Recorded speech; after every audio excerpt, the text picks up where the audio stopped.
जो दिखाएगा वो एक काउंटडाउन का दी एंड भी करेगा। क्या होता अगर वही हीरो जिन्हें हम हमेशा परफेक्ट, अच्छे और मासूम किरदारों में देखते आए हैं, अचानक एक खतरनाक विलेन का रूप धर लें?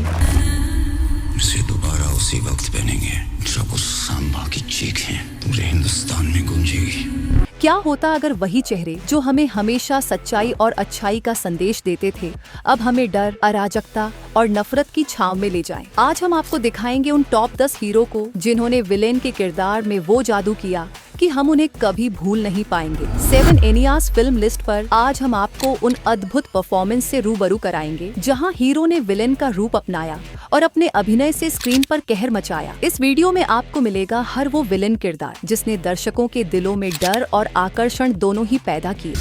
4 चीजें आपकी नजर में आई, 5वीं और सबसे बड़ी चीज आपकी आंख के सामने है, पर आप उसे ढूंढ नहीं पाएंगे। मैं हूं आपकी सानिया दीदी, और अगर आप तैयार हैं एक सस्पेंस और थ्रिल से भरपूर सफर के लिए, तो बने रहिए हमारे साथ, क्योंकि हम आपको दिखाएंगे वो टर्न जो आपको पूरी तरह से चौंका देगा। जुड़िए हमारे साथ और जानिए कौन से वो हीरो हैं जिन्होंने विलेन बनकर अपनी अभिनय की दुनिया को एक नए मोड़ पर पहुंचा दिया। कुआं नहीं है, कत्तों में नोट नहीं निकलेंगे, कि ज्यादातर परिवार खटिया पर सोता है। नंबर 1, रितेश देशमुख। एक विलन और रेड 2 में रितेश, जिन्हें हम हमेशा अपनी स्लैबस्टिक कॉमेडी के लिए जानते थे, उनको एक विलन के किरदार में देखना किसी मजाक से कम नहीं था। 4 चीजें आपकी नजर में आई, 5वीं और सबसे बड़ी चीज आपकी आंख के सामने है, पर आप उसे ढूंढ नहीं पाएंगे। लेकिन जब उन्होंने एक विलन में एक सीरियल किलर का रोल निभाया तो ये सबके लिए एक बड़ा शॉक था। कोई भी नहीं सोच सकता था कि रितेश इस तरह के खतरनाक और डरावने किरदार में फिट हो सकते हैं। उनकी यह परफॉर्मेंस न केवल उनकी फिल्मोग्राफी में बल्कि आधुनिक सिनेमा के सबसे प्रभावशाली विलन किरदारों में गिनी जानी चाहिए। उनका अभिनय इतना दमदार था कि वह आपका रोंगटे खड़े कर देता है। इसके बाद रितेश ने हाल ही में रेड 2 में भी एक नकारात्मक भूमिका निभाई और फिर से उन्होंने इसे शानदार तरीके से निभाया। कुआं नहीं है, कत्तों में नोट नहीं निकलेंगे, कि ज्यादातर परिवार खटिया पर सोता है। रितेश का एक्टिंग पैटर्न बहुत ही अनोखा है। हम उन्हें एक तरफ कॉमेडी में हंसी दिलाते हुए देखते हैं, तो दूसरी तरफ वह हमें पूरी तरह से विलेन के रूप में एक नई पहचान देते हैं। ये बदलाव इतना जबरदस्त होता है कि आपको यकीन ही नहीं होता कि ये वही रितेश है जिन्हें आपने पहले कॉमेडी करते देखा था। अब जो दिखाएगा वो एक काउंटडाउन का दी एंड भी करेगा। Number 2, R Madhavan. शैतान में किसी ने भी यह नहीं सोचा था कि माधवन एक पूरी तरह से विलेन के किरदार में इतने शानदार नजर आएंगे। शैतान में जिस तरह से उन्होंने अपने किरदार को निभाया वह किसी भी तरह से साधारण नहीं था। आप शायद समझे नहीं, मैं नहीं जाने वाला। जानिए अपने डैड को रोको तो क्या कर रहे हैं? उनका अभिनय इतना जबरदस्त था कि उनकी मौजूदगी ही फिल्म को खौफनाक बना देती है। एक सीन पर ध्यान दें जहां वह एक सामान्य स्थिति को इतनी आसानी से धमकी भरा बना देते हैं। उनकी आंखों में छुपा हुआ खतरनाक आकर्षण और उनका हर एक्शन इस फिल्म को और भी टेरिफाइंग बना देता है।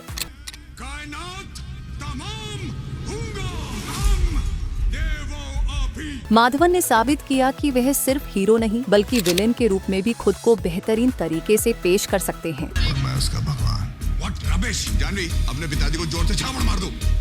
नंबर 3, अजय देवगन। दीवानगी में अजय देवगन को विलेन के रूप में देखना एक बहुत ही दुर्लभ अनुभव है। दीवानगी में उन्होंने एक स्प्लिट पर्सनैलिटी वाले किरदार को निभाया है जहां वह एक मनोवैज्ञानिक विकार से ग्रस्त व्यक्ति होते हैं। मेरे पास आपकी फीस देने के लिए। इस फिल्म में उनका विलेन बनना और उनका मानसिक विकार इतना गहरा था कि वह धीरे धीरे लोगों को मारने तक पहुंच जाते हैं। अजय देवगन ने इस भूमिका में जो गहरी और प्रभावशाली परफॉर्मेंस दी वह कमाल की थी। उनका अभिनय इतना सशक्त था कि 90 के दशक के बच्चे आज भी उनकी इस परफॉर्मेंस का असर महसूस करते हैं। उनकी काली आंखों में छुपा हुआ खौफ और उग्रता ने फिल्म में एक अलग ही डर पैदा कर दिया था। ये परफॉर्मेंस फिल्म इंडस्ट्री में एक मील का पत्थर साबित हुई। करण से, रंजीत से। नंबर 4, अभिषेक बच्चन। युवा में अभिषेक बच्चन के करियर को देखें तो उन पर हमेशा अपने पिता अमिताभ बच्चन के बेटे होने का दबाव था। उन्हें हर कदम पर खुद को साबित करना था कि वह एक बेहतरीन अभिनेता भी हैं। हालांकि उन्हें हीरो के रूप में सफलता थोड़ी देर से मिली, लेकिन जब उन्होंने युवा में विलेन का रोल किया तो सब चौंक गए। किसी ने भी यह नहीं सोचा था कि वह ललन सिंह जैसे खतरनाक और जटिल किरदार में फिट हो सकते हैं, लेकिन अभिषेक ने सभी को गलत साबित कर दिया। युवा में उनकी परफॉर्मेंस बाकी सब पर भारी पड़ी। उनका विलेन किरदार इतना प्रभावशाली था कि यह साबित कर दिया कि विलेन के रोल्स भी उनके लिए एकदम सही हैं। हम सभी आशा करते हैं कि अभिषेक फिर से विलेन के किरदार में उतनी ही ताकत और प्रभाव डालें जैसे वह युवा में थे, खासकर शाहरुख खान की अगली फिल्म किंग में। और जब हम चिल्लाएंगे सबकी बोलती बंद हो जाएगी। नंबर 5, अक्षय खन्ना हमराज में। आज अक्षय खन्ना को बॉलीवुड में उनके विलेन रोल्स के लिए जाना जाता है। इसे दोबारा उसी वक्त पहनेंगे जब उस सांबा की चीखें पूरे हिंदुस्तान में गूंजेगी। वह उन कुछ चुनिंदा अभिनेताओं में से हैं जिनके लिए विलेन किरदार हमेशा परफेक्ट होते हैं, लेकिन बहुत लोग शायद भूल गए होंगे कि उन्होंने 2002 में हमराज फिल्म में विलेन का रोल निभाया था। इस फिल्म में अक्षय खन्ना ने एक ऐसे धोखेबाज का किरदार अदा किया जो अपनी गर्लफ्रेंड को अपने दोस्त के पास भेजता है ताकि वह उसे फंसाकर उसकी संपत्ति हड़प सके।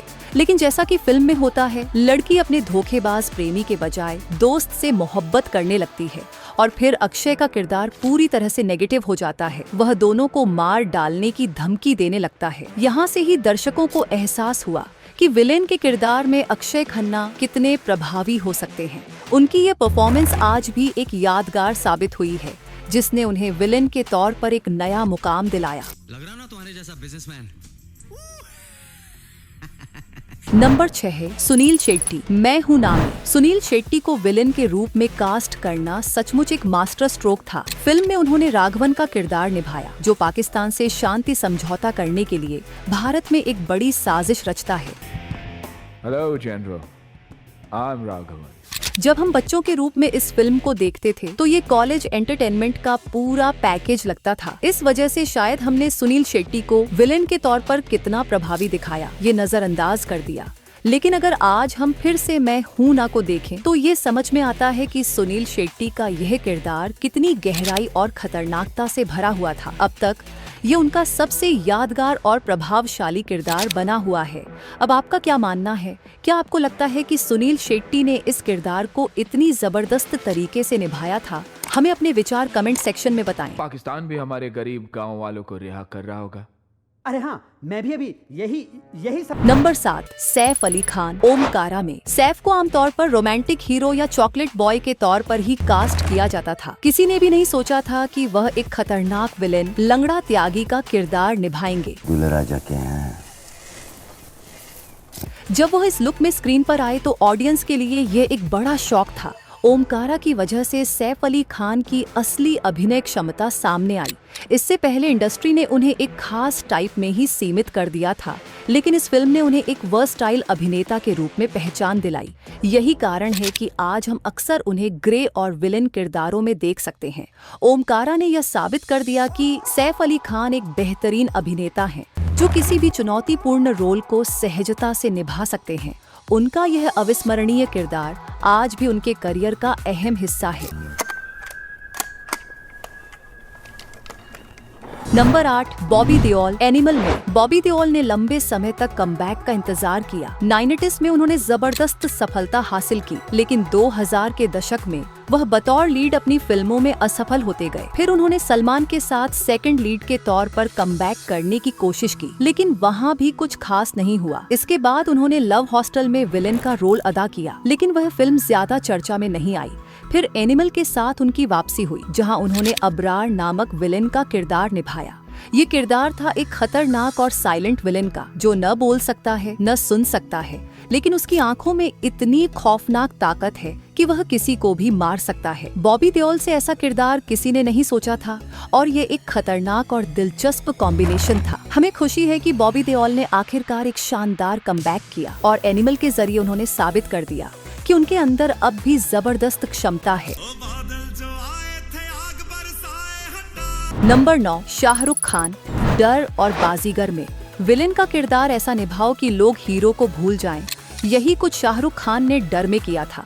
की नहीं, सैकड़ों फोन आए थे बधाई के लिए। इस फिल्म में सनी देओल और जूही चावला मुख्य किरदारों में थे, लेकिन शाहरुख खान ने फिल्म की पूरी कहानी को अपने कब्जे में कर लिया। उनका किरदार ही फिल्म का असली केंद्र था। 90s के दौर में जहां विलेन पर आधारित फिल्में काफी रेयर होती थीं, शाहरुख खान ने यह साबित किया कि वह एक ऐसे विलेन बन सकते हैं जिसे लोग हमेशा याद रखें। इसी तरह बाजीगर में भी शाहरुख ने एक और शानदार विलेन का रोल अदा किया।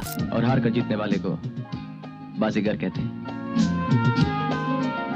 एक ऐसा रूटलेस और खतरनाक किरदार जो न सिर्फ किलर था बल्कि अपनी चालाकी से सबको धोखा देने में माहिर था। वह दौर था जब प्रोड्यूसर्स और एक्टर्स नए नए प्रयोग करने से कतराते थे, लेकिन शाहरुख ने उस रिस्क को लिया और हमें दिखाया कि एक विलेन के रूप में भी वह कितने दमदार हो सकते हैं। ऐसा विलेन रोल शायद ही कोई आज के अभिनेता उस लेवल पर निभा पाए। पूछते हैं वो कि गालिब कौन है, कोई बतलाए कि हम बतलाएं क्या।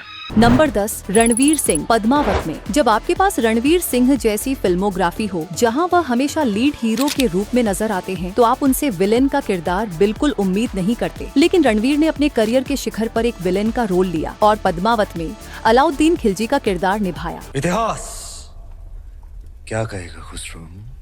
इतिहास इसे हर सीन में उन्होंने एक नया और अनदेखा रूप दिखाया जिसे हमने पहले रणवीर में कभी नहीं देखा था। खिलजी का रोल निभाना एक बड़ा रिस्क था, लेकिन यह साबित हुआ कि रणवीर ने यह रिस्क शानदार तरीके से लिया।